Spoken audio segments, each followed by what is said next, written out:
Salve, salve, galera! Boa noite, 8 horas em ponto. Sejam muito bem-vindos a mais um Decentra Talks, número 6. Hoje recebendo o grande Rodrigo Portaro, mas já a gente vai apresentá-lo. Deixa eu até já colocar o Rodrigão aqui no nosso palco. Mas fala aí, Johnny. Tudo bem, meu irmão? Boa noite. E aí, Ribe, tudo bom? Boa noite aí, galera. Bom ter vocês aí em mais um Decentra Talks. Hoje o papo vai ser bom, falar aí de Creator Economy, principalmente com pessoas que estão fazendo algo aí para fomentar a Creator Economy aí na Web3. E dessa vez estamos gravando, hein? Essa aqui vai ficar gravada, o Craig já tá ali, um ursinho ali, vocês vão poder ver ele. Esse é o nosso gravador oficial do Decentra Talks, então depois a gente já vai publicar, vai subir no YouTube para quem quiser conferir depois, compartilhar com os amigos, rede social e tudo mais. Então, hoje vai ficar registrado. Hoje não vai dar problema não, Johnny? Esse robô não vai deixar a gente na mão? Não, eu tô de olho aqui. Se ele cair, eu vou voltar ele. Vai dar certo, vai dar certo. Galera, show de bola. Fala, Rodrigão. Boa noite, meu irmão. Tudo bem? Fala, galera. Beleza? Prazer estar aqui com vocês, meu. Obrigado pelo convite. Que isso, cara. Galera, para quem não sabe, Rodrigo, fundador da Ecoa. Rodrigão, me desculpe se eu estiver falando errado, mas Ecoa, depois você me corrige, mas aí, é uma... Porra, perfeito, meu irmão. É porque eu não sabia se tinha um sotaque inglês, alguma coisa nesse sentido. Eu dou vários foras aqui, cara. Eu falo sobre o nome das pessoas errado e tudo mais, então você vai me desculpar por isso aí também, mas que bom que eu falei certo. Mas, cara, para quem não sabe, o Rodrigo, obviamente, vai explicar um pouco mais, mas o Johnny meio que já deu uma deixa aí. A Ecoa é um hub de cocriação, um hub para criadores que utilizam a Web3 para a criação de propriedades intelectuais e, obviamente, o papo hoje é sobre Creator Economy e como que a terceira geração da internet vai impactar a vida dos criadores de conteúdo. Antes da gente começar o nosso papo, só lembrar a vocês, Decentra Talks é um papo totalmente aberto, um papo informal, um papo entre amigos e, obviamente, quem está participando aqui, fica à vontade, quiser fazer uma pergunta, um comentário, uma sugestão, até uma crítica, só levantar a mãozinha que a gente sobe vocês no palco, conecta vocês, fiquem à vontade, a comunidade é de todos nós e, obviamente, quem tiver com vergonha ou não quiser ligar o microfone, falar, temos um side chat aqui do lado também, para onde vocês podem mandar mensagem, comentário, pergunta, eu tô sempre de olho aqui também para interagir com vocês. E o último recado, lembrando, quando acabar o papo aqui, temos o canal Garanta o Seu NFT, só colocar a sua chave pública até sexta-feira dessa semana e no final de semana seguinte nós fazemos o transfer, fazemos um drop na carteira de vocês de um certificado de participação exclusivo aqui desse Decentra Talks número 6. Muito obrigado a todo mundo pela presença, Rodrigão. Seja muito bem-vindo, meu irmão. Muito obrigado aí pelo seu tempo, por estar aqui conosco. É uma honra ter você aqui com a gente. E para começar, cara, a gente sempre começa com uma pergunta clássica. Quem é Rodrigo Portaro antes de entrar na Web3? Conta um pouco do seu background para a galera aí. Muito boa noite. Pô, valeuzaço, brigadão de novo. Bom, quem é Rodrigo Portaro, né? Normalmente quando a gente pergunta para as pessoas o que você é, a gente fala o nosso cargo, né? Onde a gente trabalha e tudo mais, né? Mas, sou um apaixonado por histórias. Desde moleque eu queria ter feito cinema, nunca fiz cinema, mas sempre fui fissurado em direção de filme, sou meio viciado em filme também, colecionador e tal. E por algum motivo nada, tipo, ninguém tá preparado com 17 anos para resolver o que vai fazer pro resto da vida, né? E aí não conseguia pagar uma faculdade de cinema aqui em São Paulo, que na minha época só tinha FAAP, era caro pra caramba. E aí eu acabei escolhendo minha profissão com aquilo que eu era bom na escola, eu era bom de matemática. E aí eu fui fazer uma ciência que eu não sei se alguém aqui vai saber o que é, mas chama Ciências Atuariais. Que trabalha, a grossíssimo modo, aí, com cálculo de risco para empresas. E aí, nunca trabalhei como atuário. Logo de cara eu fui trabalhar numa multinacional chamada PricewaterhouseCoopers. Alguns de vocês devem conhecer, uma consultoria, auditoria. Lá eu fiz M&A, fiz strategy, fiz auditoria, enfim, passei por várias áreas dentro da consultoria. mas não me encontrava, não era um lugar onde eu sentia que ia ser o meu futuro lá dentro, e aquela chama de fazer cinema, de trabalhar com arte, meu lado mais artista ainda estava aceso, e acabei indo trabalhar num cliente meu da Price, uma Swiss Re, mas ainda na área financeira, e aí eu decidi largar a carreira de uma vez e trabalhar numa empresa chamada The Plot Company, com o Johnny Galvão, e lá, essa era uma pequena agência de storytelling, e a gente ajudava marcas e empresários a criar boas histórias. Só que lá, cara, a gente era sócio do Robert McKee, que é um consultor de roteiros que ajudou a Pixar a escrever Toy Story. Mais de 70 alunos dele venceram o Oscar, mais de 100 Globos de Ouro. E eu tive o privilégio de me tornar sócio lá da The Plot ao longo do tempo, e ser sócio do McKee também, e aprender como criar boas histórias, né? Personagens, universos, enfim, filmes, séries, games e etc. E aí, durante a pandemia, eu decidi vender minha participação e começar minha jornada empreendedora, minha primeira jornada empreendedora fundando uma empresa, né? Fui sócio lá da Plot, mas eu não fundei a Plot. Então, cara, nesse meio do caminho eu comecei a estudar sobre Creators Economy, lá em 2019, 2020. Começo de 2020. Comecei a estudar Community Building e comecei a estudar Web3. E aí, cara, quando eu entrei no Web3, entrei no rabbit hole aí e não consegui mais sair. Então, basicamente, esse é o meu background aí até chegar aqui onde a gente está agora. Pô, animal, cara. Primeira consideração, assim, muito legal. Você, um cara que cresceu, né, apaixonado com esse background criativo, né, querendo, gostando de cinema e tudo mais, indo trabalhar em ciências exatas, e agora voltando para essa área de creator economy aí, muito, muito interessante, essas nuances da vida. E, cara, vamos então contar um pouco para a galera, quem está aqui hoje e não conhece, fala um pouco sobre a Ecoa, como é que surgiu essa ideia, conta o que é a Ecoa de fato para quem não conhece, por favor. Boa, legal. Cara, como o meu background era muito voltado para roteiro, e, enfim, tinha esse lado do cinema muito próximo de mim, a primeira coisa que eu fiz foi olhar para esse nicho de creators, né, de artistas. A galera que trabalha para Netflix, para Disney e tudo mais. E assim, muito parecido com creators que trabalham nas redes sociais e tudo mais, existe uma centralização de poder até, eu usaria dizer, até maior do que nas redes sociais, né? Você tem poucos grandes players que produzem filmes no mundo inteiro. E para um creator fazer um filme, cara, é muito difícil, né? Independente. Porque provavelmente você vai precisar de um time robusto para fazer um filme minimamente bom que tenha mercado. Se você não tiver grana, não sei se vocês têm noção, quando eu estou falando do que é grana para fazer um filme, né? Mas aqui no Brasil a gente está falando de um bom filme bem produzido, em torno de 10 milhões, 15 milhões de reais, né? Então imagina para um artista, um criador, levantar uma grana para fazer um filme. É super complexo. Então, comecei a estudar como se faz filme no Brasil, e aí eu descobri porque o cinema brasileiro não é uma indústria ainda lucrativa, e por que a gente não faz filmes que são blockbusters e conquistam o público assim como Hollywood faz, né? A gente tem alguns, lógico, e a gente tem um bom cinema, na minha opinião, a gente tem artistas bem legais, mas nitidamente a gente não conseguiu construir uma indústria em torno disso.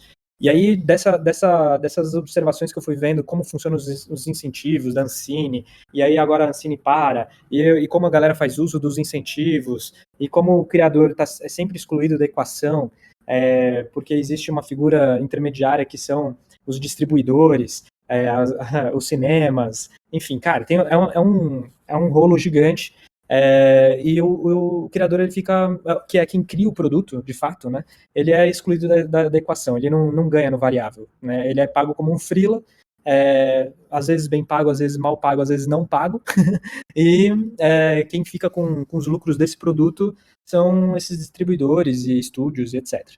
Então, é mais ou menos como se o Elon Musk estivesse desenvolvendo ali o Tesla, ele investe em pesquisa e desenvolvimento, monta time, levanta capital, monta o produto, e aí na hora de vender, ele vende para alguém vender, e ele pega um fixo ali na hora de entregar isso para alguém. É uma indústria que na minha cabeça não faz sentido.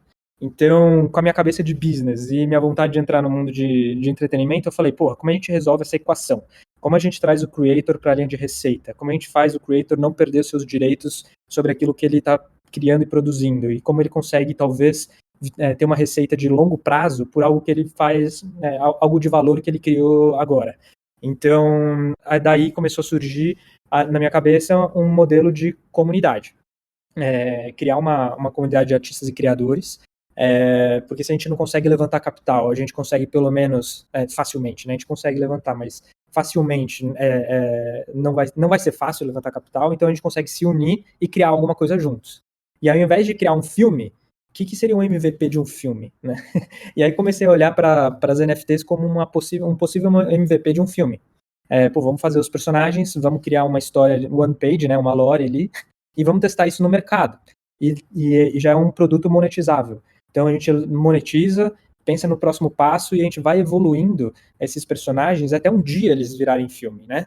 E aí, quando eu chego para uma Netflix para pedir 15 milhões para fazer um filme, já tem uma jornada construída, monetizando o meu produto, com audiência, com público, e aí eu tenho como negociar com a Netflix e não ser, desculpa a palavra aí, né, estuprado por eles e só isso. Então foi por aí que a gente começou. Então, cara, como a gente está hoje, né?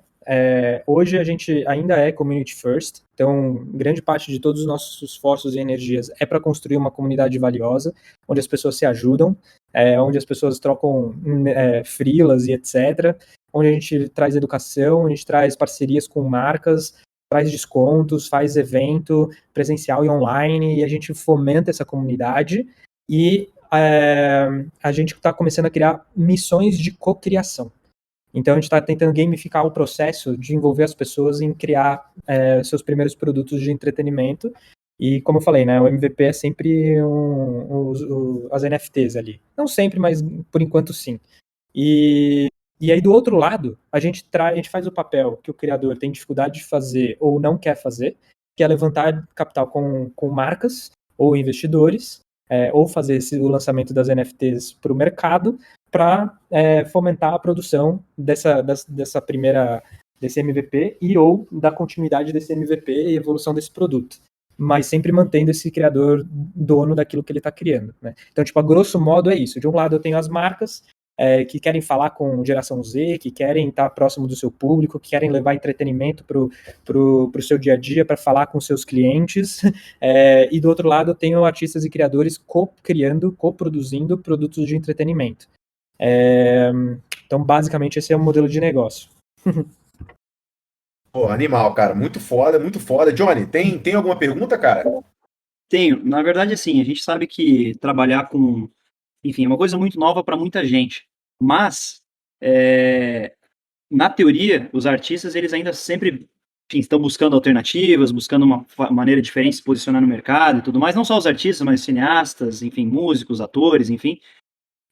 Mas quando a gente fala de Web3, meio que a razão do Decentral Edu existir realmente é essa, de a gente poder discutir coisas que as pessoas não estão discutindo e às vezes não tem muito contato. O que você tem sentido da cena artística nesse sentido? Assim, o quanto por dentro eles estão, quando eles chegam na comunidade, esse onboard com o que é Web3, o que é trabalhar com NFTs, o que é trabalhar com cripto, como que você tem sentido isso? Eles já chegam preparados, eventualmente você faz aí um onboarding, você faz workshops, você faz eventos para eles se interarem. Como que você tem sentido nessa parte? Cara, 100% dos artistas de cinema, assim, 98%, não fazem ideia do potencial que existe nesse mercado, não sabem como funciona, no máximo ouviram falar.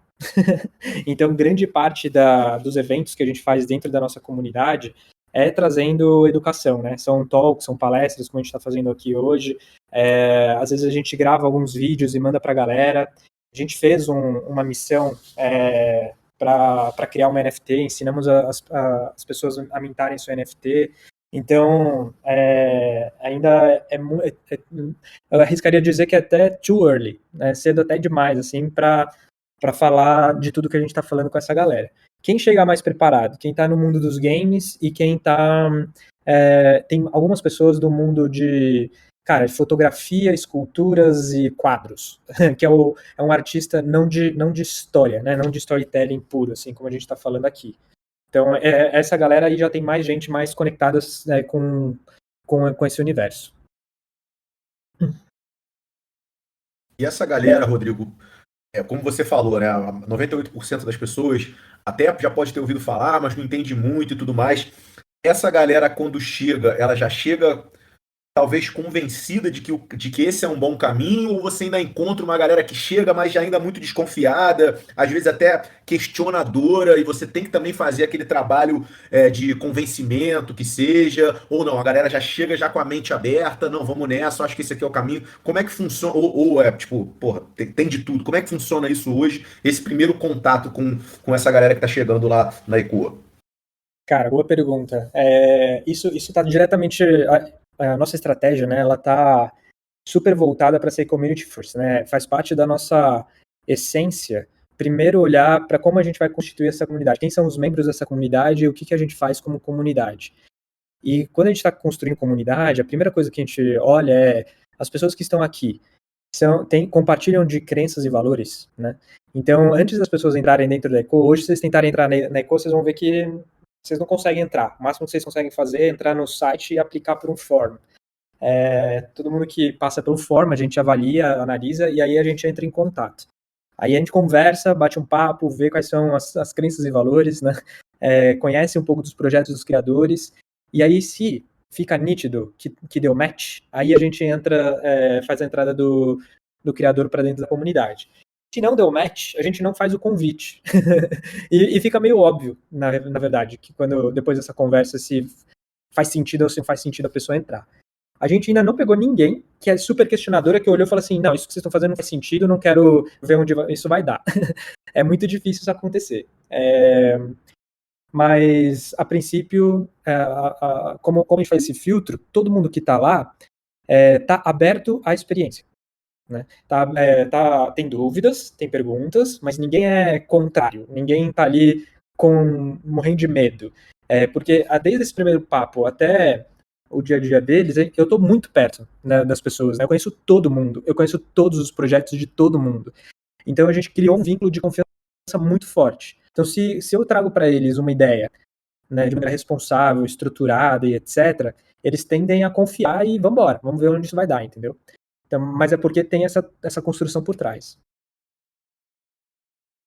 Porra, animal, cara, animal. A gente já tem. Johnny tá falando? Opa. Ou foi o Rodrigo mesmo? Não, eu que perguntei se faz sentido para vocês.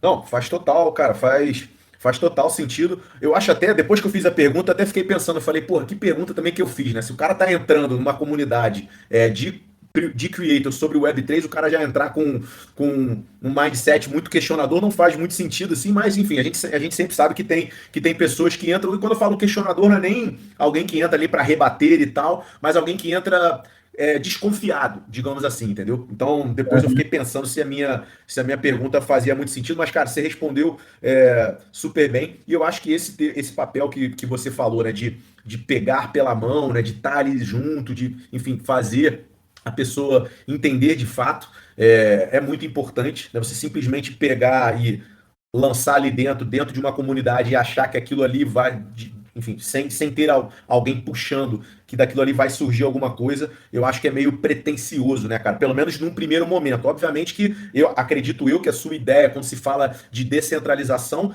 com o tempo isso vai ganhando vida e as pessoas comecem a fazer as coisas sem precisar ter alguém ali para ajudar e tudo mais. Mas nesse início é muito importante, né, cara? Ter alguém para. Não que isso seja centralizado, mas ter alguém que seja um fio condutor, digamos assim, para que as pessoas vão encontrando os seus caminhos, né? Cara, eu acho que essa reflexão é muito boa e eu me faço todo dia essa questão de quanto a gente está centralizando, quanto a gente não está centralizando. E eu sou um adepto da descentralização progressiva para projetos que têm alta complexidade.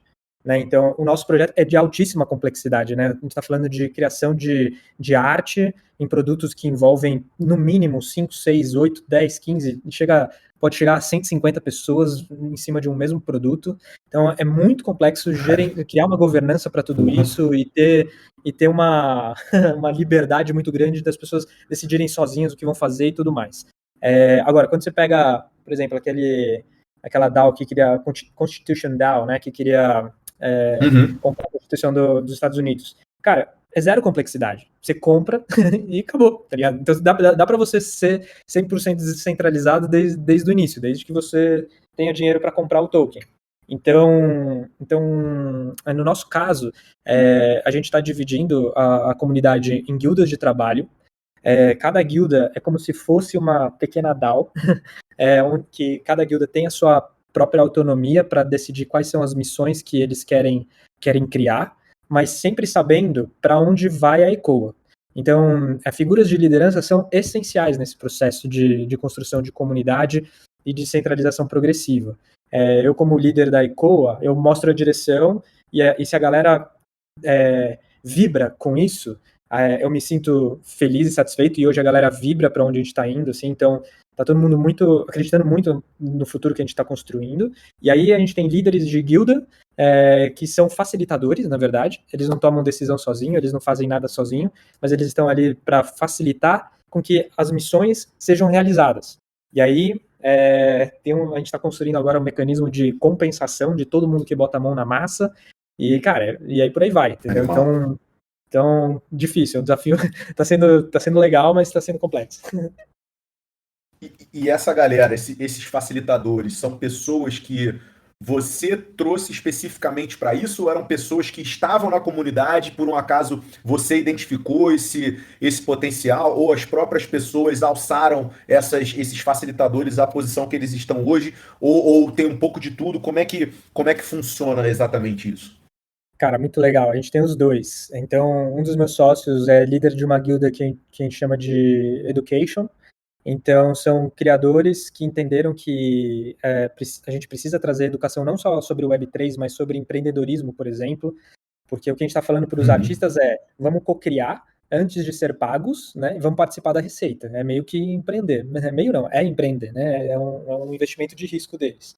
Então, como é que funciona isso, né? E se um dia a gente vender uma baita grana, conseguir levantar uma baita grana e botar uma baita grana na mão desse criador, o que ele vai fazer? Ele vai embora ou ele vai continuar e vai fazer o próximo, sabe? Tipo, a gente se preocupa muito com esse tipo de coisa. Então, tem a guilda de educação, que esse meu sócio está liderando. Aí eu trouxe também uma menina de fora para tocar uma guilda de wellness, porque é um tema super relevante para artistas e criadores, né? Estar bem para criar bem. A gente está falando de um negócio que lida com criatividade. E aí eu trouxe uma menina que foi head do Cirque du Soleil, lá em Los Angeles, e ajudando artistas a performarem pra caramba, assim, né? Tipo, de alta performance, né? Então, ela se apaixonou pelo projeto e falei, vem, né? E lidera essa guilda. E ela veio. E aí, quando a gente lançou as guildas dessa maneira, só que aí a comunidade olhou e falou assim, vamos criar uma guilda de diversidade, porque é importante a gente criar nossos personagens diversos, criar universos diversos, a comunidade precisa ser diversa, tem um monte de coisa para fazer. Falei, você topa liderar? Ele falou, topo. Aí surgiu da própria comunidade um líder de guilda. Animal isso. Então isso foi muito legal, muito maravilhoso ver, sabe? É uma liderança emergindo de dentro da comunidade e a gente tem essa filosofia de que se você tiver uma ideia, né, que faça sentido com a missão da comunidade e você queira liderar uma nova guilda, sugere, propõe. A gente avalia, vota e se fizer sentido para a comunidade, a guilda se instaura em 1, 2, 3 dias e vambora. Assim como se uma guilda desaparecer, beleza, segue o jogo, né? Ou ela desaparece porque não deu certo ou porque completou a missão. Então, a gente chama de guildas dinâmicas, na verdade, né? Tudo é dinâmico aqui.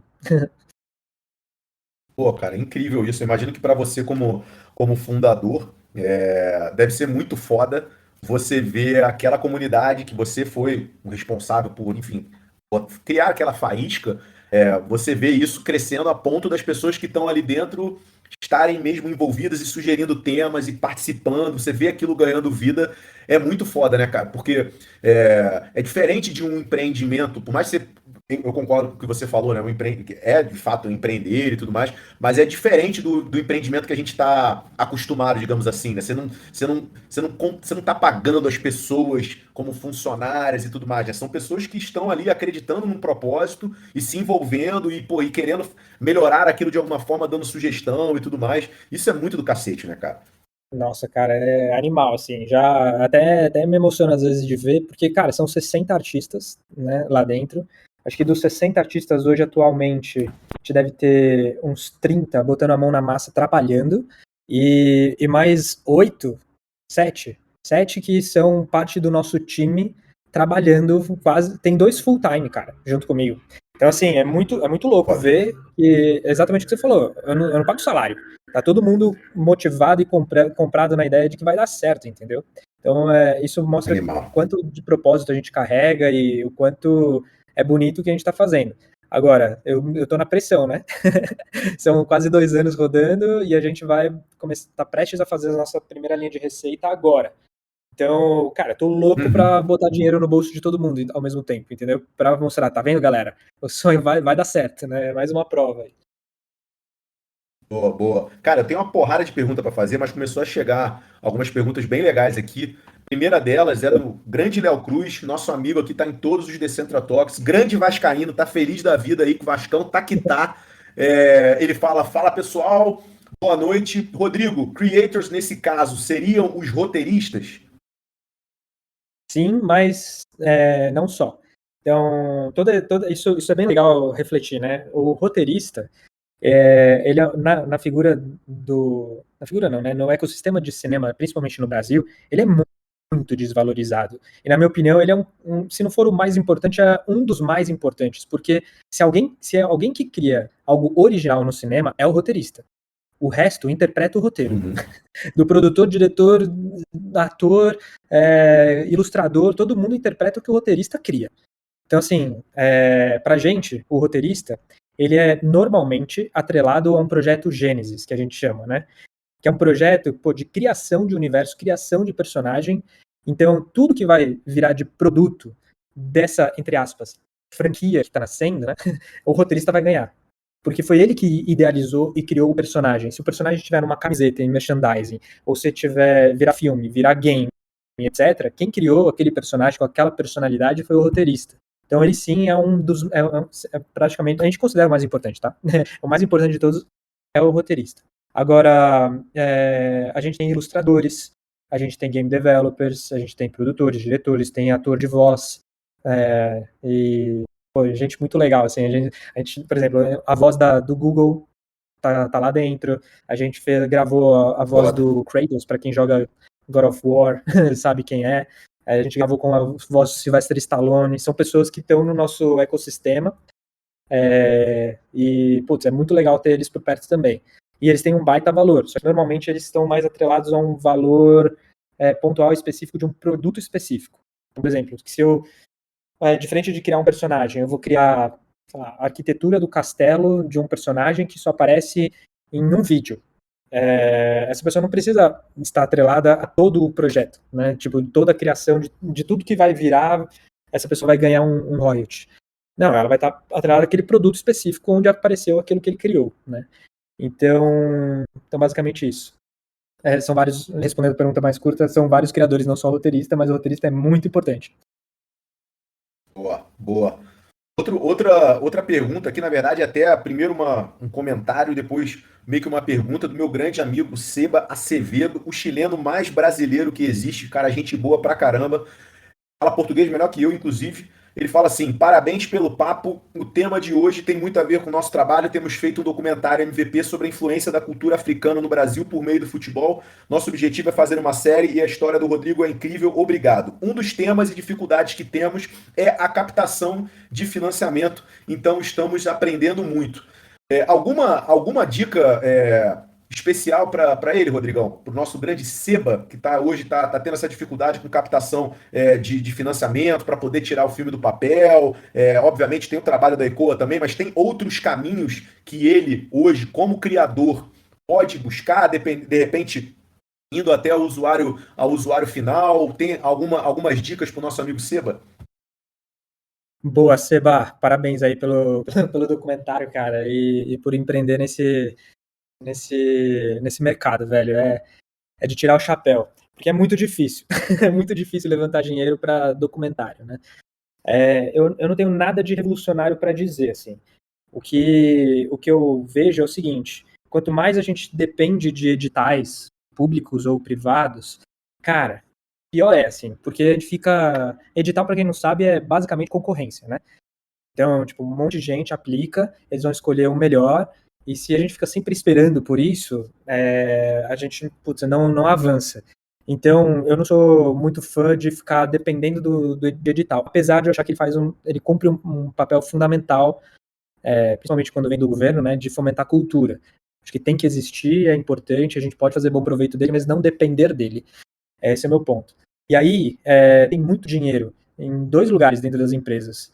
No marketing, né, e no jurídico, basicamente.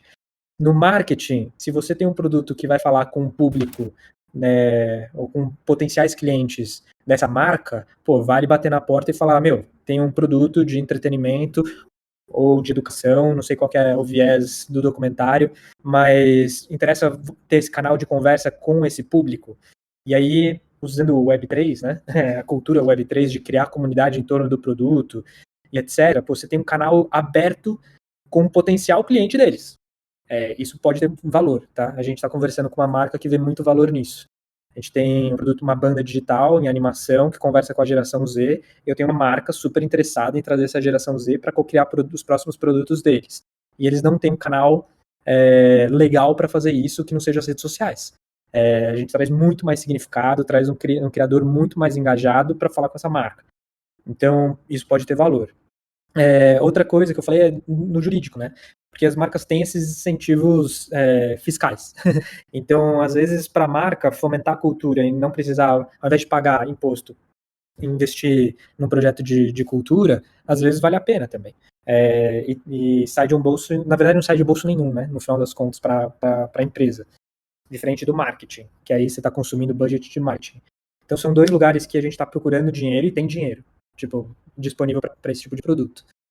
E aí, cara, experimentar tokenizar o documentário ou alguma coisa dentro do documentário. Uma coisa que pouca gente tem visto, por exemplo, tanto documentário quanto curta-metragem, mais curta-metragem, são produtos muito difíceis de monetizar, né? Você não paga para ir no cinema assistir documentário, né? E se a Netflix só tivesse documentário, acho que pouca gente compraria, pagaria. Então, no final das contas, são produtos difíceis de monetizar. Agora, alguma coisa lá dentro é monetizável, você pode criar uma NFT de alguma coisa lá dentro, né? Talvez. Ou o documentário ser uma NFT, talvez seja um caminho também. Então, tentar explorar como você pode tokenizar esse produto também. Eu acho que aí sim é uma coisa nova, mas também não é nada de outro mundo também, né? É quase um crowdfunding, mas onde quem está, entre aspas, doando, na verdade está comprando alguma coisa que você tem a oferecer, né? Boa, animal. Isso tem cada vez rolado mais, inclusive, né? Tem um caso de um filme, o Caladita, que é um cineasta, o Miguel Fo, acredito eu que se fala assim, não sei se fala Fausto Fo, como sempre, Rodrigão, já tinha te falado, eu falo muito errado o nome das pessoas várias vezes, mas enfim, depois procurem aí, que é um filme europeu 100% financiado com venda de NFTs para o público final. E aí esses NFTs eles dão alguns benefícios, como as pessoas que compram tem acesso a Van Premiere, tem tipo Q&A com o elenco, tem ir no set de filmagem, tem inclusive algumas coisas relacionadas a você ter o teu crédito como produtor no final do filme. Então tem algumas coisas legais. Quem tiver interesse, o nome do filme é Caladita, é Calladita, e o site é caladitafilm.com. Então também é um exemplo, e esse filme foi 100% financiado com venda de NFTs diretamente para o público final. Tem mais algumas perguntas aqui que chegaram antes de eu continuar com as minhas. Kleber Bastos Gomes Júnior é novo na comunidade, seja bem-vindo, Kleber. Obrigado pela presença, obrigado pela participação. Kleber mandou várias perguntas aqui. Vou começar então. Todas as pessoas que se candidatam na ECOA já criaram seus projetos e querem captar depois, ou elas tentam captar antes de criar isso? Cara, os dois. A gente tem espaço para os 2 tipos de pessoa, tá? Não tem uma regra quanto a isso. O que a gente quer é a pessoa que tenha... Desculpa, pode continuar. rapidão. Complementando aí, o que a gente quer é a pessoa que tenha ambição e vontade de criar seus grandes projetos de vida. Assim como, imagina a gente como uma aceleradora de startups, uma Y Combinator da vida. Se eu vou investir em algumas pessoas, meu tempo, energia e dinheiro nas pessoas que estão entrando lá para decolar os projetos dela, eu quero que elas tenham um compromisso e a vontade de fazer aquilo vingar no longo prazo, tá? Essa é a único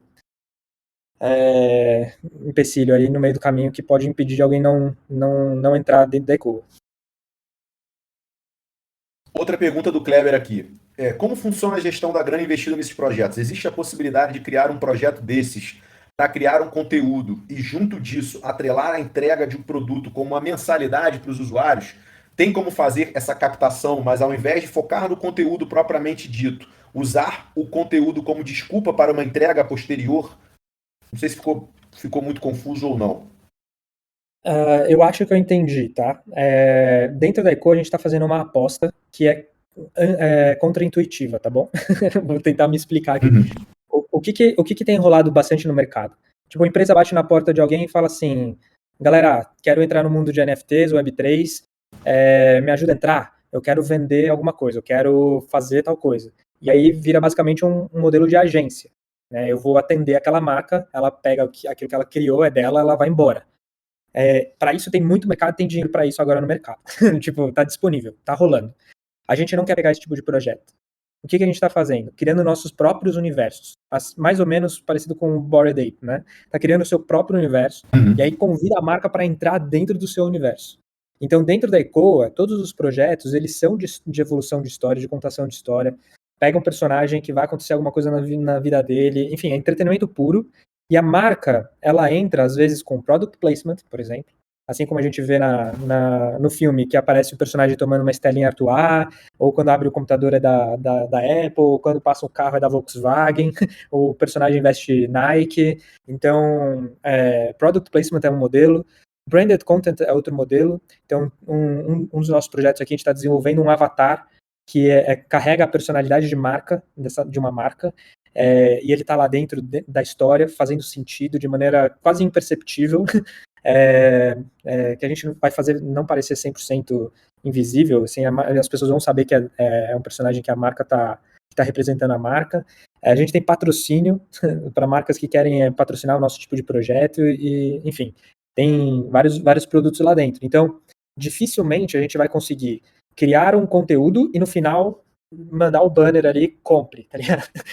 Basicamente não é esse o objetivo. O nosso objetivo é criar awareness, né, para a marca, perante a um grupo específico de pessoas, um nicho, e a venda é consequência do engajamento de longo prazo dessa marca com esse público. Tipo, as pessoas vão começar a associar, essa marca fomenta algo que eu amo, essa marca é como eu sou, ela acredita naquilo que eu acredito. E aí, quando ela vai no mercado, ela lembra. E ela vai comprar essa marca. Então, a gente não promete, por exemplo, conversão, né? Joga o produto aí, vamos ver quem compra. A gente não pensou em fazer isso ainda e provavelmente se fizer vai ser bem mais para frente. Animal. Tem outras perguntas do Kleber aqui, mas só para... Chegou uma pergunta agora do Deco, também novo na comunidade. Seja bem-vindo, Deco. Como funciona a questão de direitos autorais em relação à compra dos NFTs de um projeto? Se eu comprar uma parte de um projeto, vou ter direito à parte da arrecadação no momento do lançamento ou funciona como uma espécie de doação para o projeto? Mas aí até, isso aí ele está falando muito no usuário final, né? Queria também saber, principalmente dos criadores em si, como é que é feito essa... Assim, como que você mede o quanto cada um colocou de esforço na hora de você distribuir essa grana que é gerada em cima daquele projeto co-criado? Pô, tava esperando essa pergunta, porque, cara, grande parte do nosso diferencial mora aí, tá? Vamos lá. Boa. O que a gente está criando? A gente está construindo uma plataforma que ela, assim, a infra dela, grande parte é off-chain e uma parte é on-chain. Mas vamos considerar que é on-chain. Então, todo o processo de criação que é colaborativo vai sendo registrado ali. Então, quando o roteirista entrega o roteiro, a gente sobe para chain. E aí registra que fulano de tal entregou o roteiro em tal dia, tal hora, com aquele conteúdo ali. E a gente ainda faz uma avaliação se é plagiado ou não, tá? Com APIs aí, tipo o Grammarly, por exemplo, tem uma API que faz uma varredura na internet e vê quantos por cento existe de plágio naquele texto, né? E a gente tem um percentual mínimo. Aí, uma vez que ele escreveu o roteiro, abre o roteiro para que um ilustrador pegue aquele personagem e dê vida para aquele personagem. Aí alguém vai animar, e aí a gente vai registrando todo o processo criativo e criando um lastro, né, um rastro de quem fez o que e quando, tá? Tem todo um sistema de aprovação e tudo mais. E aí, quando a gente monetiza, a gente distribui para essa galera. Então, para distribuir isso de maneira fair, a gente está criando um protocolo. E aí sim, vamos lá, para explicar. Então, assim, primeira parte é isso. Não tem como fazer tudo que a gente está fazendo sem fazer esse lastro, tá? Aí, a gente criou um sistema, né? Nesse protocolo, basicamente, é um sistema de regras. Cada missão tem papéis e responsabilidades, certo? Alguém vai assumir um papel de liderança, de direção de um filme. E alguém vai fazer o papel do estagiário. São papéis completamente diferentes. Eles têm pesos diferentes. Assim como um diretor novo entrando a fazer o primeiro papel como diretor, é uma coisa. O cara que já está no seu 10º papel como diretor tem outro peso, outra experiência. Então, existem aspectos que a gente está mapeando. Então, um deles é qual o peso do papel que a pessoa está assumindo. O segundo deles é qual a experiência, nível de experiência de quem está pegando esse papel. São 2 avaliações que a gente faz. Aí, quando começa o processo, tem a qualidade da entrega, que a gente avalia. E, por fim, existe todo um processo de conversa com o time. Isso é feito antes, então a gente fala assim, bom, vamos dividir dessa maneira os papéis e responsabilidades, quem vai ficar com o quê? A gente faz essas avaliações. No meio do processo pode ser que as coisas mudem. Alguém que falou que ia fazer, fala, putz, eu não consegui fazer, e vai repassar para alguém. Então a gente vai fazendo ajustes no meio. E no final, a gente olha para o passado e vê, bom, dado tudo que a gente veio combinando para não ter surpresas, vamos fazer os ajustes finais, vamos bater o martelo? E aí quando bate o martelo, aquele percentual é fixo, não muda mais, e sempre que remunerar, vai remunerar via aqueles percentuais que foram pensados. Então, basicamente, bem a grosso modo, é isso que a gente está fazendo internamente. E aí, externamente, respondendo a pergunta, esqueci do nome, quem foi que fez, Deco.eth. Boa, foi mal, também sou ruim de nome, sempre esqueço. Deco, com relação ao fã, o que a gente quer é que ele tenha um percentual da receita que vai ser gerada daquele projeto pontual específico. Então, se a gente está lançando uma coleção de NFTs, ele vai ganhar, e ele está comprando esse NFT, sempre que a gente vender essas NFTs no mercado, uma parte da receita vai voltar para você. Então, bem grosso modo, é isso, assim. Mas, basicamente, a gente está pensando num modelo muito legal. Não sei se vocês conhecem o Edson Rigonati da Stella, que é um VC super conceituado aqui em São Paulo. Ele me deu uma aula uma vez de como criar sociedades modulares, assim, que não são a prova de brigas, mas quase a prova de brigas, né? Que é muito diferente do que a gente está acostumado hoje em dia. Tipo, a gente está acostumado assim, ó, vamos definir quem são os sócios, a gente define um percentual fixo para cada um, e aí vamos assim, vamos. Aí começa o projeto, as coisas mudam, tudo muda e o percentual é fixo. Aí o que acontece? Problema. Um acha que está trabalhando mais que o outro, está precisando trazer um sócio novo, tem um sócio que não está mais entregando, e aí agora como tira esse sócio e tudo mais. Isso é um baita problema de qualquer startup. E aí a gente está fazendo um paralelo com startups para construir nossos produtos. O que o Edson fala? Cara, construir uma startup é que nem subir o Everest. Né? Então, vamos supor que o Everest é o IPO, tá, da startup. Existem 6 etapas. Tem você pegar um avião para ir para o Nepal. Primeira é decidir ir, né? Vamos fazer esse projeto? Vamos. Aí vamos para lá. Chega lá, você está no base camp. Nessa fase, você já tem que ter todos os equipamentos, o time necessário e treinado para subir. Aí você tem P1, P2, P3 e topo. Então, avião, base camp, P1, P2, P3 e topo, 6 etapas. O que é P1, P2, P3 e topo? São as etapas de subida. P1 é o primeiro acampamento, P2 é o segundo acampamento, e assim por diante. Para subir o Everest, a gente precisa de oxigênio, certo? Então, quando a gente está lá no base camp, a gente precisa de 100%, a gente tem 100% do oxigênio para consumir. À medida que você vai batendo metas, né, e vai passando pelo 1, P2, P3, você vai consumindo esse oxigênio.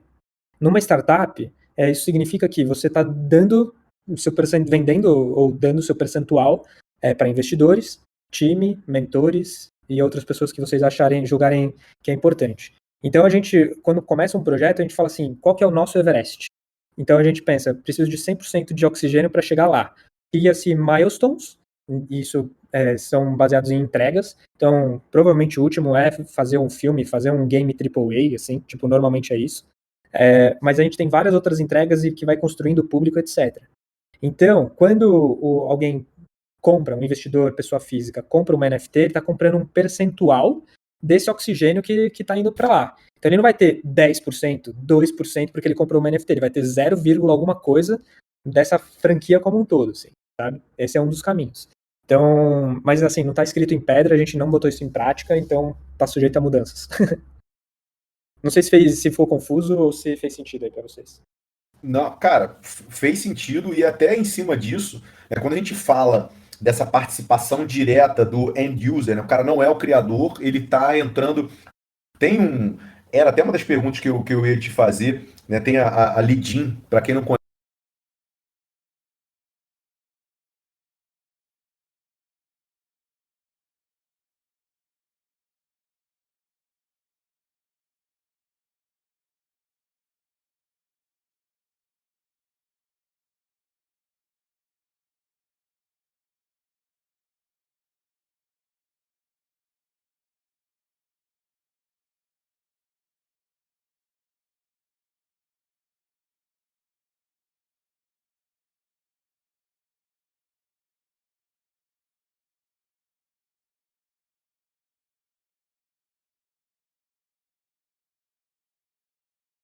Recruit, ou não tem muito o que fazer, e aí a gente até já teve essa discussão aqui, o fato de que temos hoje uma tecnologia que permite esse tipo de relação direta ali com esse fã barra investidor, vai acabar forçando a lei a mudar. Como é que você está vendo essa parte mais burocrática, chata, digamos assim, cara?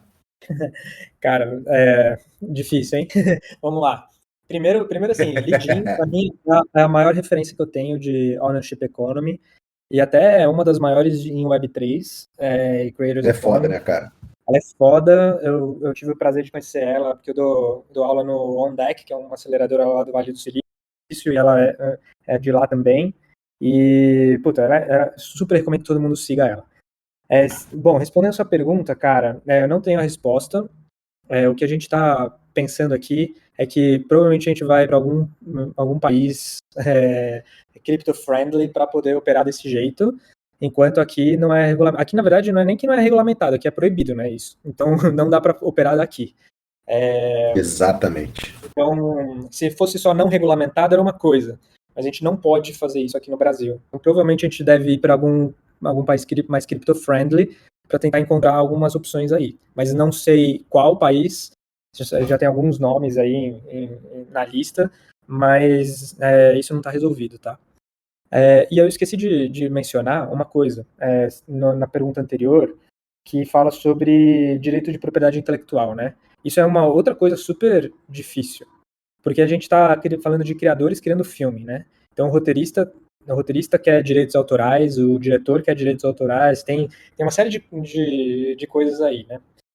O que a gente fala com os nossos criadores, e por isso é muito importante ter crenças e valores alinhados, né? Que aquele projeto não existiria se não fosse o poder da comunidade.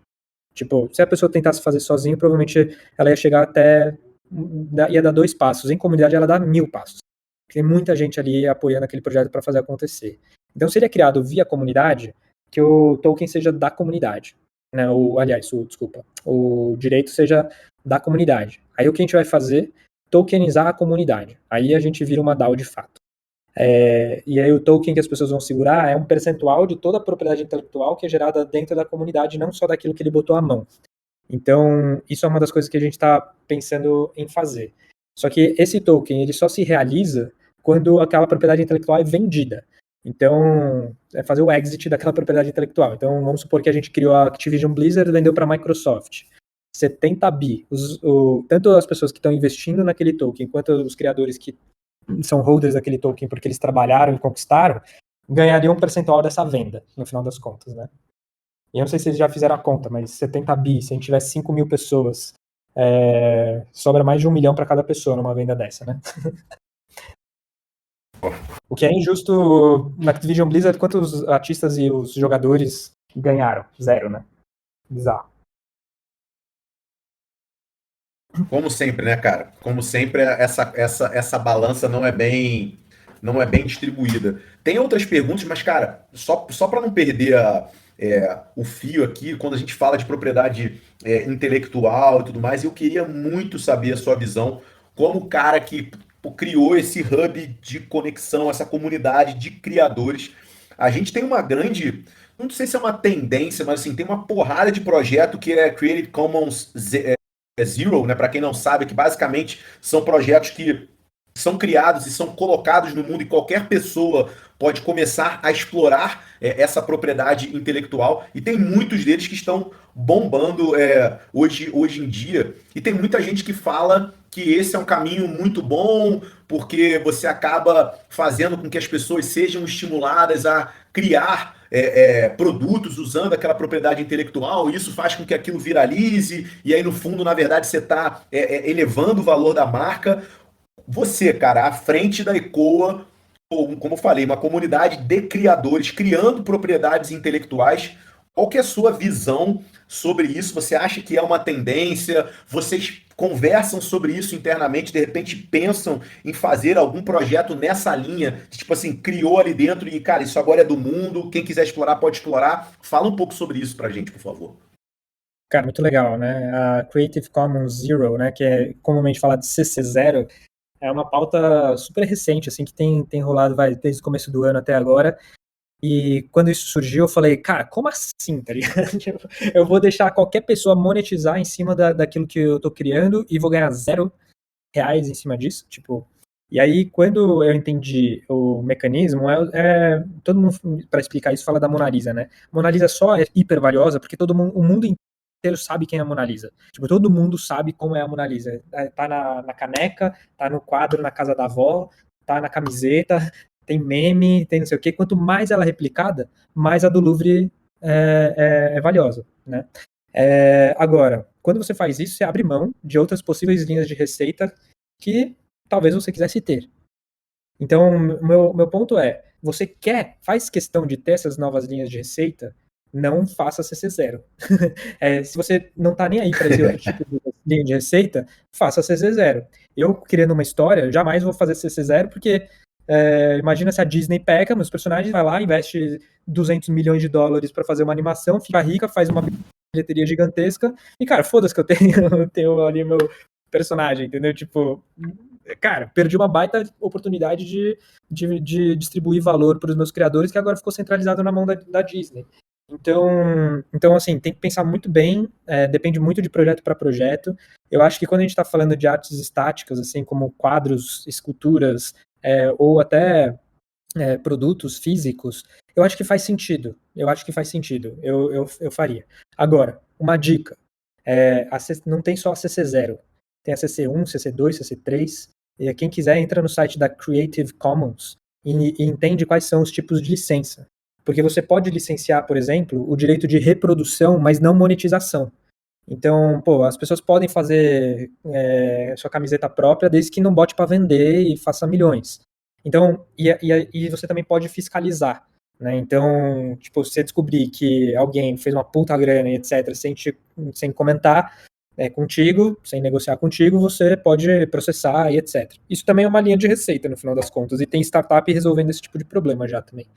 Mas estimular que ela esteja em vários lugares é legal, entendeu? Então, tem vários tipos de licença, eu não sei todas, mas vale a pena estudar aí para pensar em diferentes estratégias para diferentes produtos.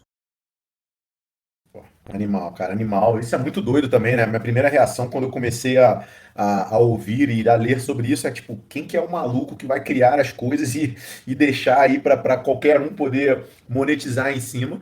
Mas aí a gente começa a ver, como você falou muito bem, né? Tem um certo sentido. O que a pessoa, o criador, precisa entender é se aquilo faz sentido de fato para aquele projeto ou não. Otávio Augusto Martins Mendes, novo na comunidade também, tô achando muito bacana. Pô, a galera nova aí que entrou hoje ou entrou recentemente, enfim, participando muito. Sejam bem-vindos, meus amigos. A comunidade é nossa, é de todos nós. Ele fala assim: qual vocês acham que vai ser o futuro da Web 2? Tipo, Vocês acham que a internet mais rápida e os sites no-code e o metaverso vão matar os sites como conhecemos? E para programadores, qual é a linguagem de programação para quem quer vender bugigangas como sapato e vasos no metaverso e ganhar dinheiro com Web3? Porra, vamos lá. Começando pela primeira pergunta. Otávio, qual é o futuro dessas plataformas de Web2, cara? E aí, assim, trazendo aqui um pouco para essa questão de creator economy, né? Quando a gente fala de Web3 e o poder, né, dos artistas e as marcas virando as plataformas e as plataformas diminuindo ou as plataformas tendo um papel de intermediário e sendo remuneradas como intermediários e não como donos do business como um todo. Como é que você vê esse caminho, cara, para essas grandes redes sociais de Web2? Assim, você acha que, obviamente que não no curto prazo, assim, é muito difícil algo tão poderoso desaparecer do nada, mas você acha que elas vão ter que necessariamente se adaptar, aumentando a remuneração e a participação desse criador? Ou você acha que elas estão muito num pedestal, tem aquele efeito de rede que é muito difícil de uma nova plataforma chegar e conseguir ultrapassar isso? Como é que você vê, primeira pergunta do Otávio aqui, esse futuro dessas plataformas de Web2 hoje pro criador de conteúdo, cara? Boa pergunta, hein? E batata quente também. Eu não. Vamos lá, eu não acho que elas vão ser substituídas, eu não acho que a Web 2 vai ser substituída pela Web 3. Mesmo sendo super otimista, eu acho que elas vão coexistir, e aliás, eu acho que elas precisam coexistir. A Web 3 não tem a infraestrutura que uma Web 2 tem, tanto de segurança quanto, enfim, de escala. Então, se você quer criar um negócio gigante, a gente ainda tem que beber muito da Web 2. Então, cara, durante muitos anos eu acho que não vai ter substituição. Com relação às redes sociais, eu acho que o que é mais revolucionário do que a Web3 em si é a criação de comunidade. Eu acho que as pessoas cansaram de procurar the single source of truth, né? Então, quando a gente queria se informar, o que a gente falava lá no comecinho do Facebook? Eu me informo no Facebook, vejo meu feed e me informo. Era uma fonte, talvez chegou a ser minha fonte principal de notícia uma época da minha vida. Hoje, a gente já sabe que não pode ser, né? E todo mundo já sacou isso. Então, o que a gente vai fazer? A gente vai buscar em lugares super nichados, né? De pessoas que têm crenças e valores alinhados, e a gente vai beber dessas fontes. Então, cada pessoa vai encontrar um lugar. Então, eu acho muito difícil um grande player ser o centralizador de todos esses lugares, entendeu? Por mais que o Facebook tenha ali o Facebook, enfim, community, né? As comunidades dentro do Facebook, que não é uma boa ferramenta para a construção de comunidades hiper engajadas e de longo prazo. E eu acho que essa não vai ficar centralizada num grande player. Então, eu acho que, cara, não tem muito mais a agregar além desses comentários, assim. Não sei se ajudou, mas é mais ou menos por aí. Você acha que a gente vê muita comparação, né? Tipo, porra, Facebook, Instagram, Twitter ficam ali com 100% das receitas de ads, aí você tem o YouTube que ficaria entre 45% e 50%, e aí tem a comparação com o OpenSea da vida, fica com 2,5%, tem aquele lance de que, porra, no Spotify só 0,2% dos 8 milhões de artistas ali dentro fazem mais de 50 mil dólares por ano. Teve uma pesquisa recente, até amplamente divulgada aí, que eu acho que foi Atlântico, que fez com 5.200 criadores de conteúdo aqui no Brasil, e só 14% deles falaram que fazem mais de 500 dólares por mês.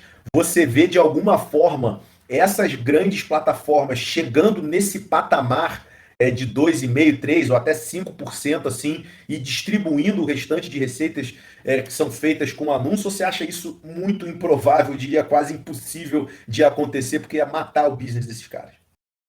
Eu acho bem improvável de acontecer, porque a estrutura... Pensa que, putz, eles criaram estruturas gigantescas em cima de uma linha de raciocínio e uma mentalidade, né? De Web 2, de centralização das coisas. Então não é simplesmente eu decidir que eu vou mudar o meu modelo de negócio, você tem que mudar tudo. A mentalidade dos seus funcionários, quem são os líderes, os incentivos, cara, um monte de coisa para conseguir fazer uma mudança dessa acontecer. Então é tentar mudar realmente um transatlântico de rota de maneira absurda e rápida.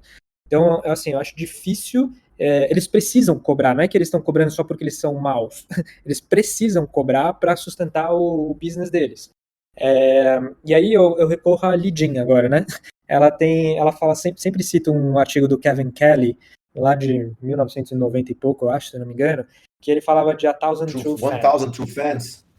É, e aí ela adapta e fala assim, hoje não precisa de 1000, você precisa só de 100, né? Então você precisa tudo que você precisa de 100 bons fãs. Então, indo na linha do que eu estava falando, né, de você encontrar a sua comunidade, que acredita nas coisas que você acredita, que vocês têm conversas e relações de confiança, tudo que você precisa como criador para fazer uma boa vida como artista, são 100 bons fãs. Se você vender $1.000 por ano para alguém, você vai fazer $100.000 de receita. Tipo, 100 pessoas te pagando $1.000 no ano. Se quer um curso, um puta curso no ano, você faz $100.000 de receita. $100.000. Que artista ganha $100.000 no YouTube?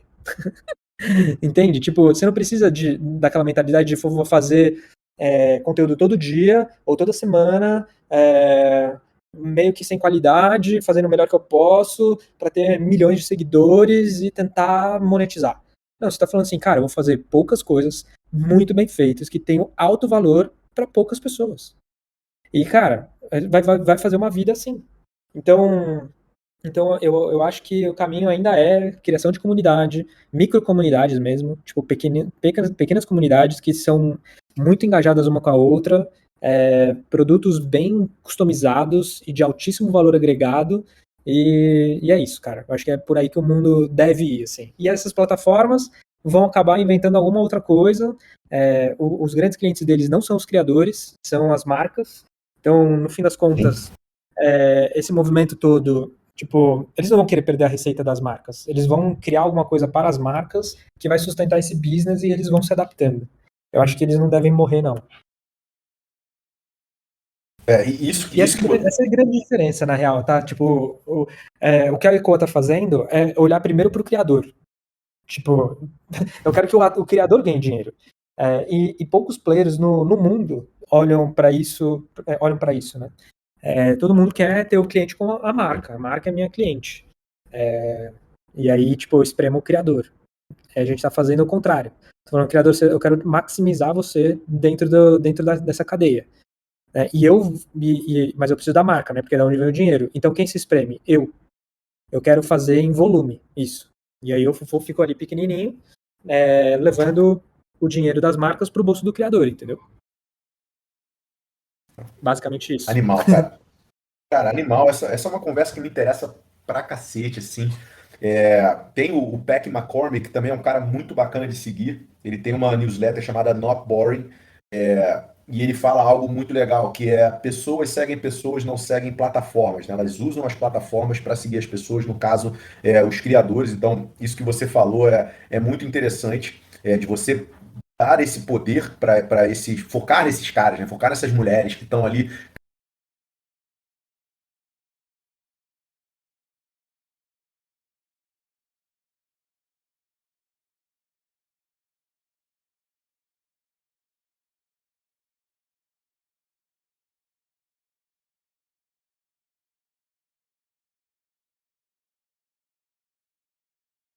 criando aspas, muito entre aspas, se vender e produzir conteúdos só porque aqueles conteúdos vão viralizar, porque é a única forma que essa pessoa vai conseguir ganhar dinheiro, né? Então a gente começa a criar uma classe média de criadores que não são aquelas pessoas que têm muitos milhares ou milhões de seguidores e só por conta disso conseguem se monetizar. Como você falou muito bem, o cara consegue se concentrar nas micro comunidades, criar conteúdos nichados e conseguir viver daquilo, né? Não é sobreviver.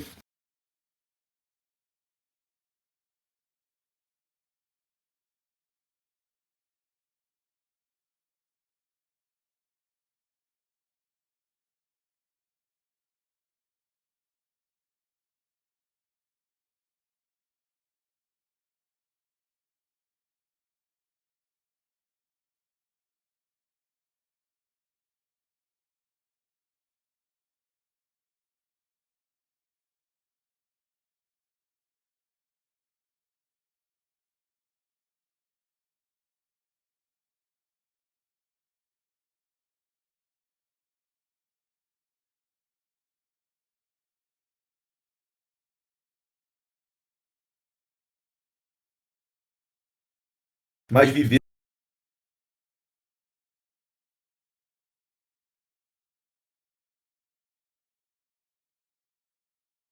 daquilo. Vocês selecionam essas pessoas primeiro. E assim, se for, por exemplo, assim, quiser criar um álbum de música, né? O que você já viu de plataforma que faz algo do gênero, né? Eu sei que o Ribe pode até falar um pouco da Royal, mas também tem outras plataformas do gênero.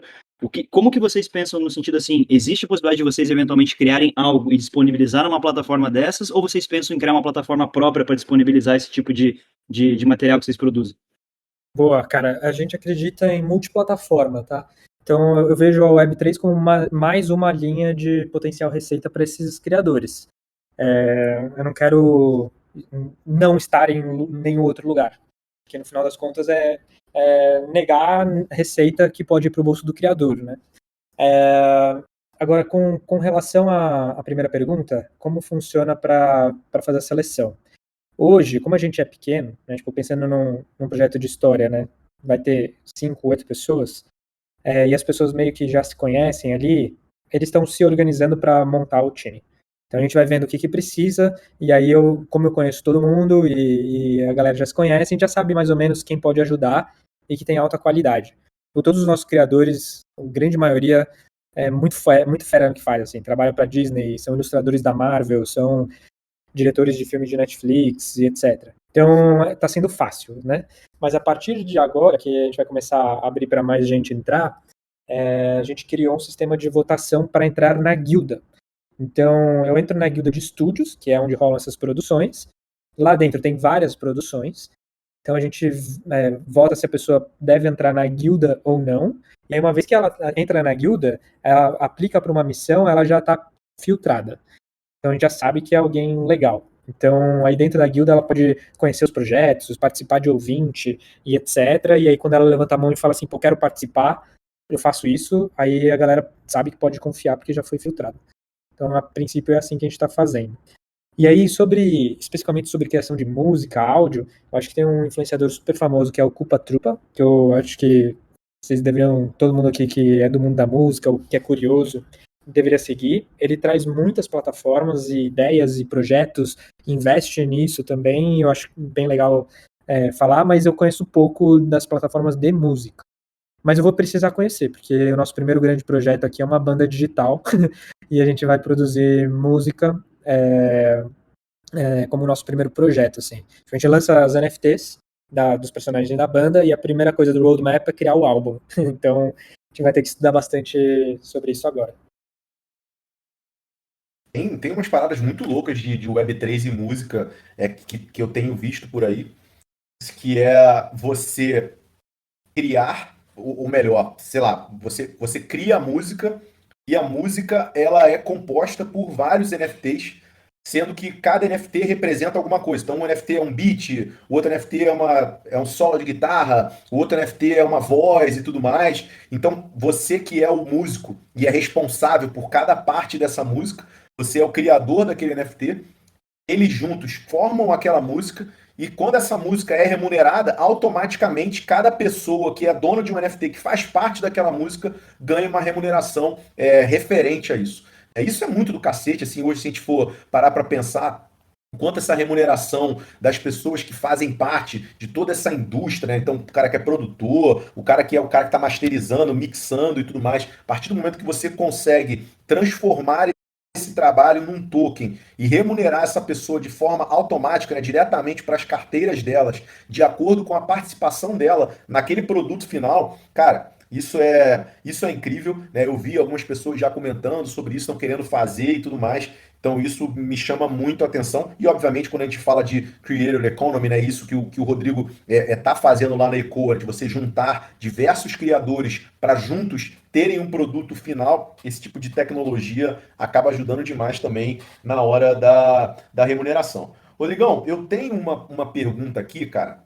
É o seguinte, quando a gente fala na Ecoa, a gente está falando de criadores de conteúdo de fato que se reúnem para co-criar novas propriedades intelectuais. Mas aí eu queria ver a tua visão e a visão da tua galera ali dentro da Ecoa de envolver o usuário final nesse processo criativo também. A gente tem visto algumas iniciativas nesse sentido das pessoas, daquele usuário final que compra o token, ele comprar o token não só ou não apenas para ser remunerado no sucesso financeiro, mas ter um poder de voto nos rumos daquela história também.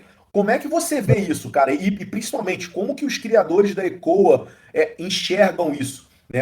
A gente tem muitas vezes o criador, não é uma vaidade, mas assim, o cara ele tem um pouco de um cuidado especial, um carinho especial com aquilo que está sendo criado. Como que vocês enxergam a Web3 permitindo essa cocriação não só entre criadores, mas trazendo a comunidade para fazer parte desse momento, cara? Cara, boa pergunta. Bom, primeiro, assim, a ideia de fazer um MVP do filme, né? Tipo, qual que é o MVP do filme? Em startup isso é muito divulgado, muito disseminado, né? Vou fazer um MVP, ele tem que ser um produto monetizável, né? Mas é o mínimo necessário para solucionar a dor de alguém.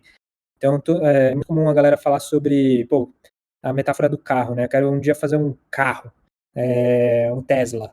Tá, qual que é o MVP? É um skate. Tipo, porque qual é o objetivo do carro? Locomover alguém do ponto A para o ponto B. Então eu faço qualquer coisa mais simples que eu posso fazer, é um skate, tá? É o produto ideal? Não é, mas é monetizável? É.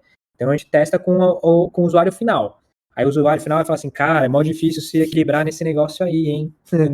Aí a gente fala, beleza, então vamos colocar uma haste? Vamos. Ah, legal, então a gente fez o patinete.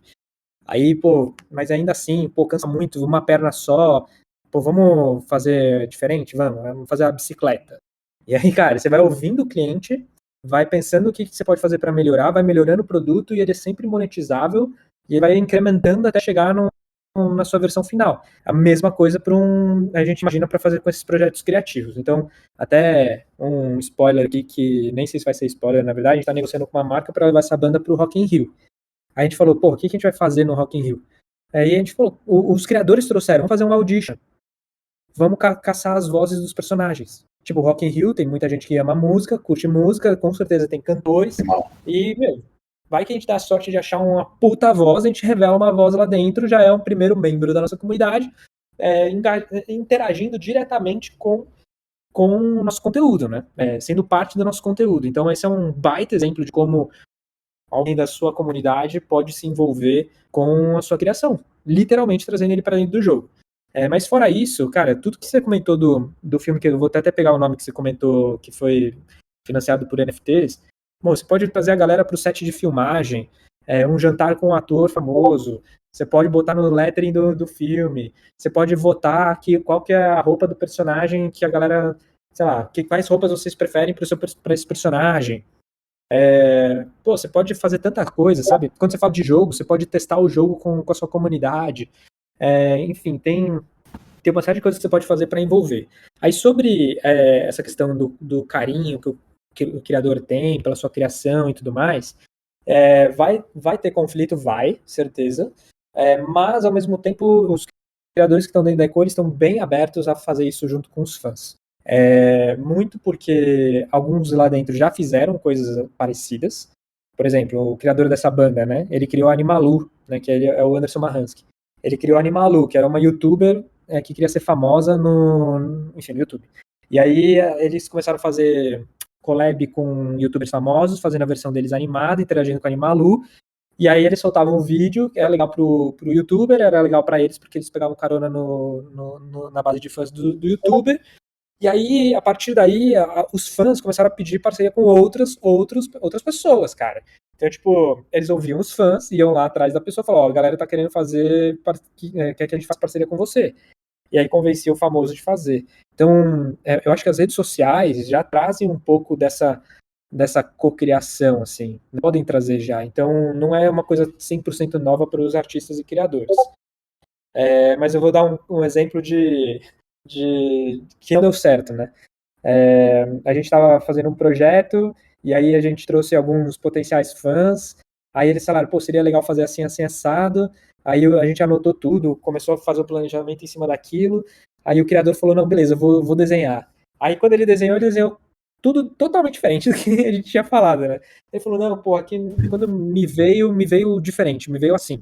Tipo, tá, beleza. Então o que a gente faz com isso? Aí tem que ter um jogo de cintura, né? De, pô, legal, que bom, mas é diferente do que a gente tinha combinado. Vamos tentar chegar no meio termo, ou vamos por aqui, ou a gente assume isso mesmo. Quais são os princípios que guiam a gente nesse momento, né? É mais importante o sentir do artista de ter feito daquele jeito, ou é mais importante a racionalização e a vontade de alguém para fazer de outro jeito? No nosso caso, a gente respeitou o sentir do artista. A gente falou, cara, a gente estava racionalizando aqui, mas não tem muita coisa que embasava isso. O seu sentir traz muito mais embasamento. Alguma coisa, a sua intuição diz que isso aqui tem liga. E a gente decidiu respeitar o artista nesse caso, mas eu acho que vai de caso a caso, né? Então, vai ter esses pequenos conflitos aí no meio do caminho. Boa. Chegou uma pergunta boa aqui do Giba. Fala, Giba. Obrigado pela participação de novo, meu irmão. Boa noite a todos. Sensacional acompanhar esse bate-papo do caralho que tem agregado muito conhecimento. Fenomenal. Me ocorreu uma dúvida sobre o negócio da ECOA. Como filtrar um projeto que possa propagar conteúdos ofensivos, discursos de ódio criminosos ou até mesmo que possam envolver desinformação ou fake news sem usar de censura ou ferir a liberdade dos criadores e seus colaboradores, puxando para um certo julgamento do conteúdo?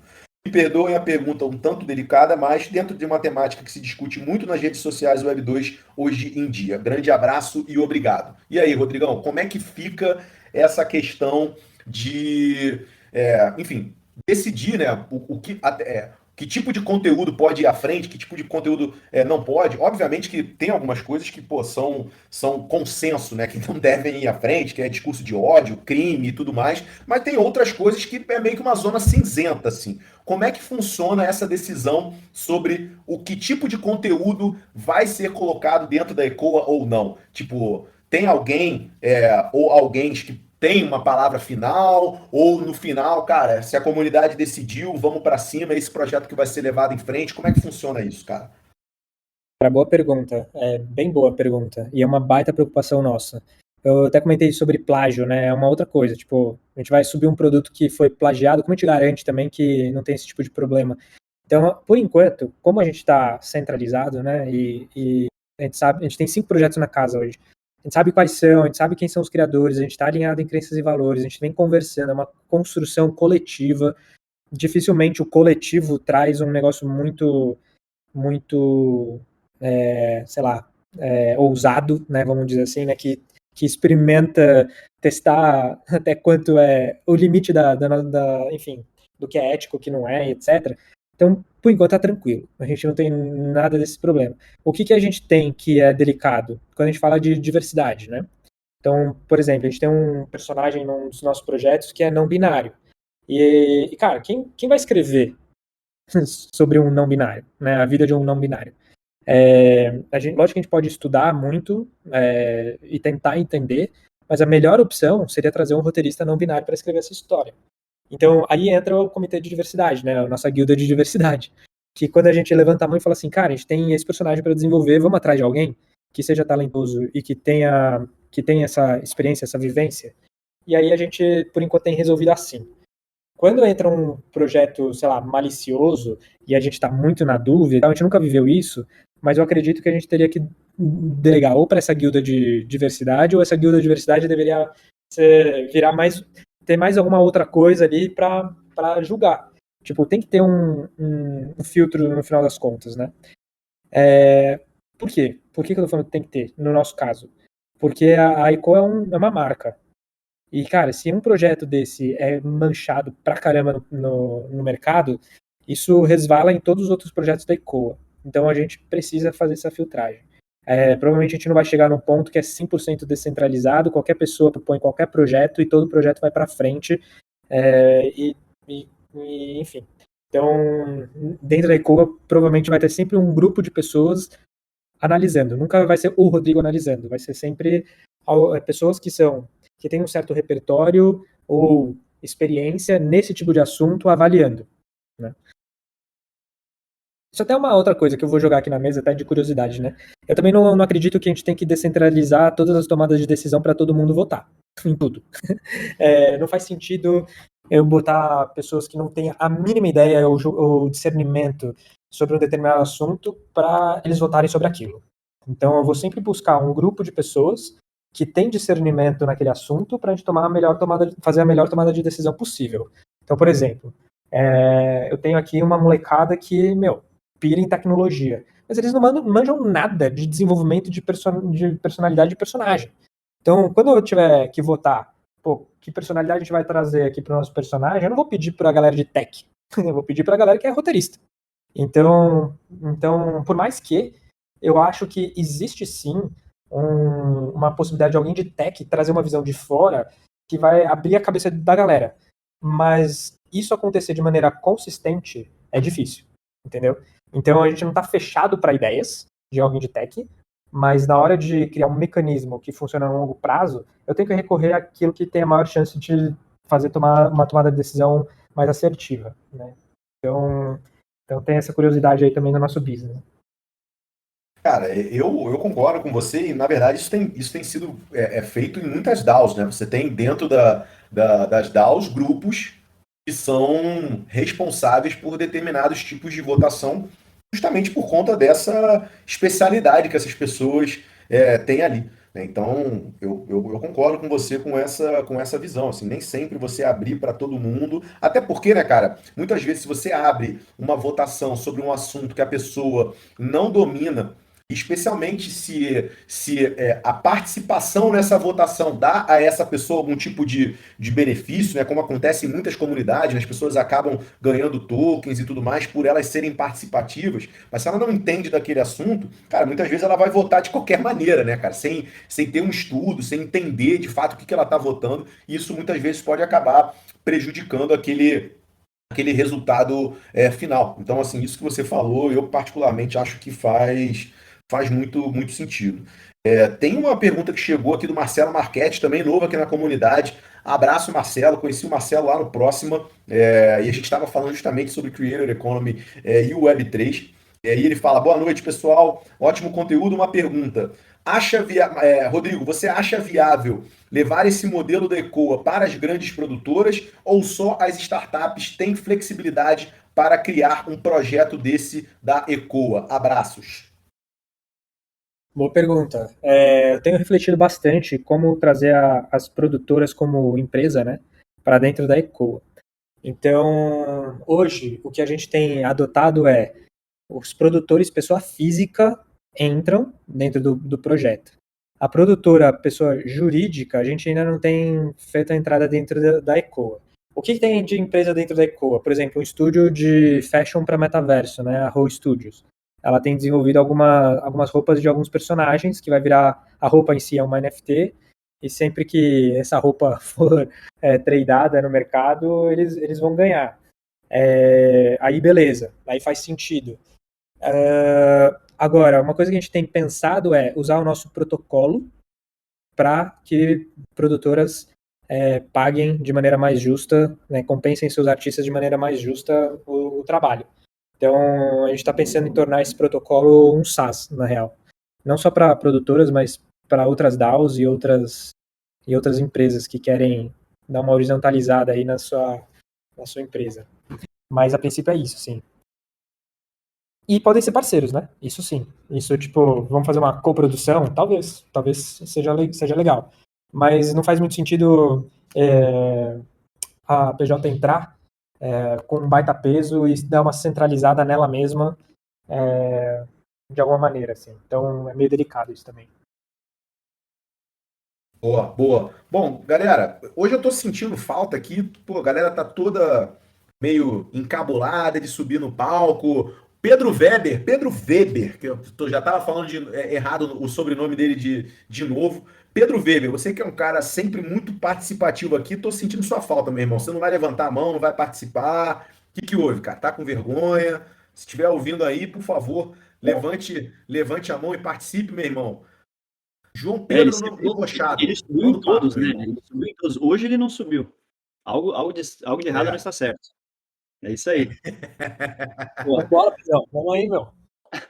Não, bom, Rodrigo, acho que é muito bom ouvir você falar desse lado, porque a gente sempre, quando fala de Creator Economy, por mais que a gente esboce criar algo, né, dentro das nossas limitações como criadores, ouvir um lado muito mais do criador, na pureza da criação, né, porque o que você falou, por exemplo, ali, É engraçado você ver que às vezes as distribuidoras e as produtoras ganham muito mais dinheiro, às vezes, do que o cara que criou aquela peça de arte, a obra de arte, que às vezes é um filme, é uma música e tudo mais.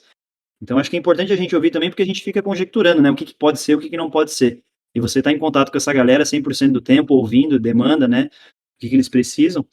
Então acho que isso é bastante valioso. Acho que, bom, tudo que você falou completa muito e até a gente fica sem muito o que perguntar, porque você acaba emendando uma resposta na outra e a gente fica aí na enfim, sem palavras mesmo.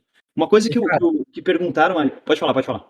não, eu só ia comentar que essa visão pro criador, eu bebi muito da Lidin mesmo. Eu falei dela pra caramba porque é real. Tipo, ela fala muito sobre o criador não ser dono de nada. Ele pensa assim, pensa numa arte digital de alta qualidade. Você vai ter que pagar para criar e vai ter que pagar para distribuir. A única coisa que é de graça é a ideia. Eu tenho uma ideia, mas sei lá, de um filme. Cara, você vai precisar pagar um Adobe em algum momento. Você vai ter que pagar um Final Draft para escrever um roteiro. Você vai ter que pagar para criar. E na hora de distribuir, ou você vai vender seus direitos, ou você vai ter que pagar para distribuir para mais pessoas numa rede social. Então, no final das contas, o criador está sempre trabalhando para alguém. E, cara, esse é o cerne, tipo, esse é o problema que a gente está tentando resolver. Como é que a gente traz o criador como dono daquilo que ele está criando para o jogo, entendeu? E aí a gente está encontrando nesse movimento coletivo o potencial de fazer alguma coisa juntos, entendeu? Sim. Uma dúvida que eu tenho, acho que até segue um pouco o que o Otávio perguntou ali em cima, ele falou um pouco de questão mais de linguagens, plataformas e tal. O que vocês usam hoje de tecnologia para dar suporte, plataformas, redes e tal? Eu imagino que o Discord deva ser uma delas, porque hoje é muito utilizado, mas o que mais que vocês têm aí na mão para usar? Como é que vocês têm visto isso? Porque por mais que hoje a gente mesmo tem experiências aqui de mintar alguns NFTs, a gente usou uma plataforma, ela não funcionou muito bem, e no final das contas a gente entendeu que tudo é muito incipiente, tudo é muito novo.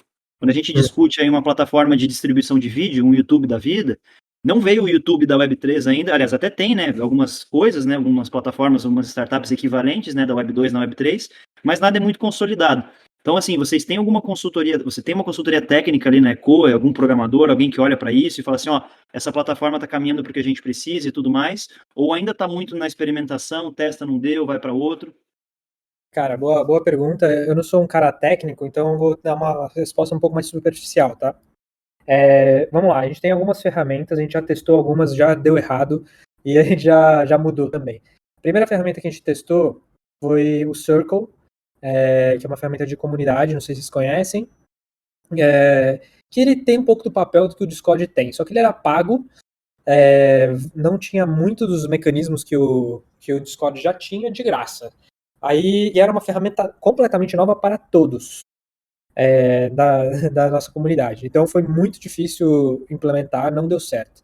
Aí a gente mudou para o Discord, porque a gente tinha um produto, uma tecnologia melhor até, de graça para a gente, e alguns dos criadores já tinham contato com o Discord.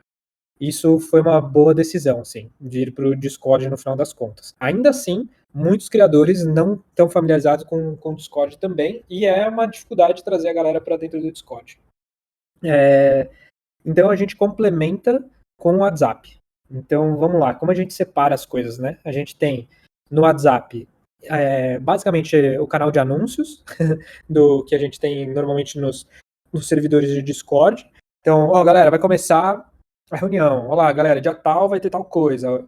E trocas rápidas. Ou alguém tem, tipo, sei lá, alguém para indicar, algum roteirista para indicar, tô com um job aqui. A galera faz esse tipo de troca mais dinâmica. Tudo aquilo que demanda um histórico, tudo aquilo que demanda, sei lá, uma troca mais na pegada de fórum, ou conteúdos mais densos, a gente incentiva a galera a trocar no Discord.